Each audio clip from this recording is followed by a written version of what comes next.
and salutations. This is Maze's Realm once again, and this is my second episode of my Keys to Success series. And in this episode, I'm going to be talking about playing smart in Modern Warfare 3.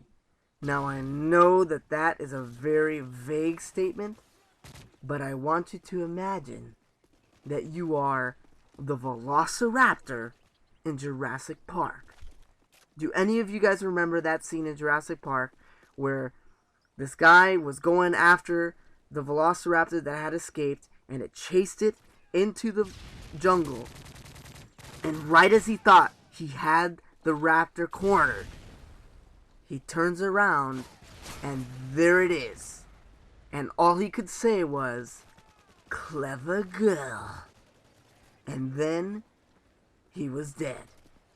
That is exactly what your opponents and your enemies will say if you follow this advice. So, I don't mean to be over dramatic. However, that type of mentality will actually go a long way in Modern Warfare 3. Now, as you saw in the beginning of this match, I had a really rough start.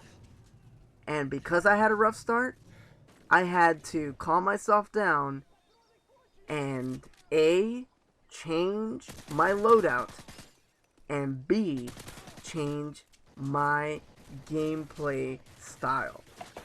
Now, for most of you, that is something that you deal with all the time.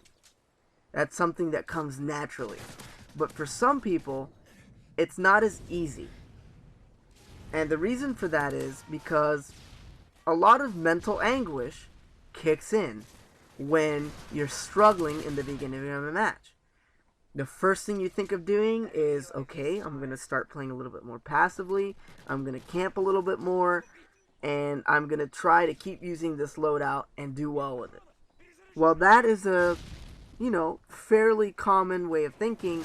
It doesn't always pay off. Sometimes you got to think outside the box.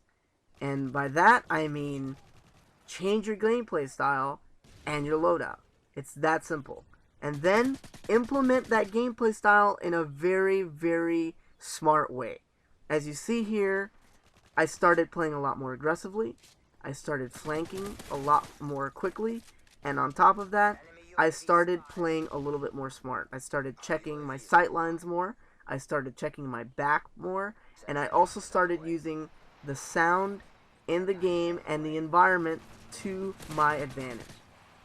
If you do those easy steps, you'll find yourself winning more and more gunfights.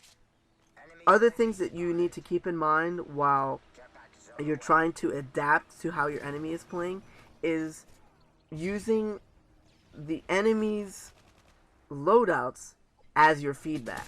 So if you find yourself dying by weapons that are more close quarters oriented, you're going to want to change your loadout to something that can compete equally or exceed the classes that they're using. Now, to most of you that might mean, okay, well then I'll just switch over to my Type 95 and I'll dominate. While that is an approach that sometimes works, I'm trying to actually help you guys stay away from weapons that are somewhat easy to use and somewhat overpowered, and try to keep your weapon selection to a more convenient weapon selection and a selection that will actually help you become a better player as a whole. So, that being said, switch your gun to something that will help you win more gunfights. So, as I said before, I died by a lot of close quarters weapons, so I switched to an MP7 with a suppressor and with range on it. So, a lot of you might also think, well, that's an overpowered gun, and you shouldn't use it. Well, the MP7 is actually not overpowered, and it's actually a very good weapon because of its accuracy. So, since I died to the PP90M1 and the USAS 12 in the beginning of the match, I wanted to be able to compete. So, I chose that weapon, and I chose my sightlines very carefully. I chose my grenade placement very carefully, and my kill streaks very carefully as well. Once I had my Juggernaut unlocked, as you see here, I threw the smoke down and went in for even more aggressive kills, more unconventional kills. A lot of them were thinking that I was running up to them to bash them with the riot shield, but they were fooled when I switched to my pistol and I fucked them up that way.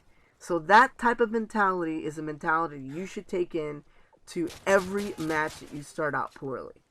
Not every match is going to start out good, but it is actually the way you adapt to your enemy and adapt to what you're doing, correct your mistakes before it's too late, and get cooking. Get those kills. That is how you have to go into the matches in Modern Warfare 3. So I hope that this commentary helped you guys, and stay tuned for my next episode where I'll be covering more concepts and ways that you can improve your gameplay in Modern Warfare 3. So until next time, I'm out.